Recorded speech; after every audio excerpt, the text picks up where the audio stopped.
Dans cette vidéo, je vais t'expliquer comment faire pour parler anglais couramment et rapidement. Je suis sur le point de te révéler 3 choses essentielles que j'aurais adoré qu'on m'explique quand j'étais plus jeune et que je commençais à peine à apprendre l'anglais. Si tu as pour objectif de parler anglais couramment, regarde bien cette vidéo du début à la fin car tu vas apprendre des choses grandioses. Ceci étant dit, générique.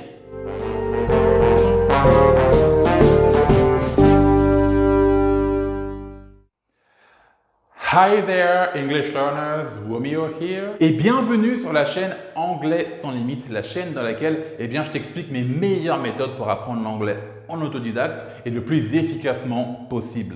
Alors comme je te l'ai dit en intro, on va voir aujourd'hui 3 choses pour parler anglais couramment et le plus rapidement possible. Alors la première chose qu'on va voir, c'est comment se concentrer sur les choses les plus importantes pour parler anglais couramment. Alors, c'est quelque chose qui est vraiment super important de faire. C'est ça qu'il faut voir dès le début parce que tu as encore beaucoup trop de personnes qui vont se perdre durant leur apprentissage. Les gens ne savent pas par quoi commencer, ils ne savent pas quelles sont les choses à prioriser pour apprendre la langue le plus vite possible. C'est d'ailleurs pour ça que j'ai créé du coup un cours en ligne qui est 100% gratuit qui s'appelle Parler anglais en 7 jours. Le lien est en description. Dans ce cours, je t'explique justement comment faire pour apprendre à parler anglais couramment. Alors, on va voir justement quelles sont les choses à voir en priorité. Bon, tu verras que ça va être étape par étape. Donc, si tu veux aller un peu plus loin sur ça, tu peux aller voir le cours qui est disponible gratuitement juste en bas dans la description. La deuxième chose à faire, ça va être de parler le plus tôt possible ou même le plus rapidement possible. Alors, je sais que ça peut paraître un peu contre-intuitif puisque tout le monde pense que quand tu veux apprendre une langue, quand tu veux apprendre l'anglais ou n'importe quelle autre langue, tu dois attendre d'avoir le niveau requis pour parler. Tu dois attendre d'avoir appris suffisamment de vocabulaire, suffisamment de grammaire, suffisamment de conjugaison. Et résultat, tu as beaucoup de personnes qui au final tardent à parler anglais. Or, il y a une phrase qui dit qu'il n'y a qu'en forgeant qu'on devient forgeron. Et dans les langues, cette phrase, elle a énormément de sens dans le sens où, pour parler, apprendre à parler une langue, tu dois parler cette langue. Alors, que se passe-t-il lorsque tu passes 80% de ton temps avec de la théorie? Par théorie, je parle de regarder des cours de grammaire sur Internet, faire des exercices, etc.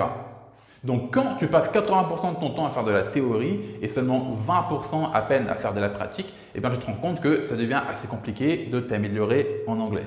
C'est pour ça qu'à partir d'aujourd'hui, peu importe ton niveau, je te recommande vivement de parler en anglais. Même si tu as un niveau débutant, même si tu as un niveau A1, entre A1 et B2, essaye quand même de parler le plus rapidement possible. Tu verras que plus tu parleras, plus tu seras à l'aise avec cet exercice. La troisième chose à faire, c'est de s'auto-corriger.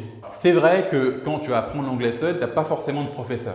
C'est d'ailleurs le principe d'apprendre seul. Donc dans ce cas-là, si tu veux progresser, tu dois être en mesure de t'auto-corriger. Alors qu'est-ce que je veux dire par là? Je veux dire qu'il faut que tu sois en mesure de repérer quelles sont tes faiblesses avec la langue.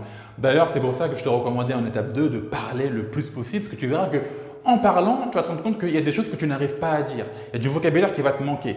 Pire encore, il y aura même des structures de phrases, de grammaire que tu n'arriveras pas au final à formuler et ça va être un excellent indicateur pour que tu puisses repérer tes faiblesses. Donc, une fois que tu as repéré tes faiblesses, comment tu fais pour t'auto-corriger? Pour ça, il n'y a rien de plus simple. Internet est ton meilleur ami. Alors, je ne vais pas te faire l'affront de te présenter des sites comme anglaiSfacile.com ou d'autres sites du genre. Il y a énormément de sites qui te permettent de revoir ta grammaire, de revoir ta conjugaison, de revoir au final à peu près tout en anglais. Donc, c'est la meilleure manière de t'auto-corriger. Tu verras que plus tu vas t'auto-corriger, plus tu vas trouver tes faiblesses et plus tu progresseras en anglais. Donc, garde bien à l'esprit qu'il faut que tu parles le plus possible, que tu repères tes erreurs afin de t'auto-corriger et du coup, pour apprendre à parler anglais couramment.